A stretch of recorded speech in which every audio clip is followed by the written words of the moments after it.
சொல்லு ratio. Baby என்ன பண்ற? சாப்பிட்டுட்டு இருக்க பசங்களோட.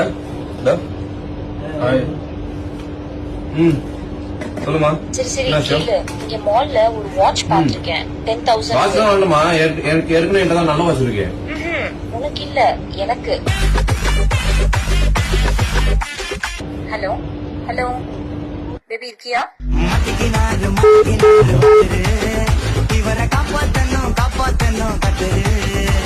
கண்டிப்பா இந்த மாதிரிலாம் யாராலையுமே தப்பிக்க முடியாது. எப்படி பிளான் பண்ணிருக்காங்க பாருங்க.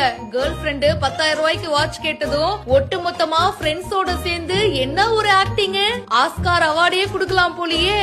இவரோட கேர்ள் ஃபிரெண்டு வீடியோ கால் பண்றாங்க. என்ன பண்றீங்கன்னு கேட்கும் போது இந்த மாதிரி பசங்களோட சாப்பிட்டுட்டு இருக்கேமா அப்படின்றாரு. சரி ஓகே மால் வந்திருக்கேன், ஒரு வாட்ச் பாத்திருக்கேன், விலை 10,000 ரூபாய் அப்படின்னு சொன்னதும் என்கிட்ட எல்லாம் வாட்ச் இருக்குமா வேணான்றாரு. அட உனக்கு இல்லப்பா எனக்கு பாத்திருக்கேன் அப்படின்னு சொன்னதும்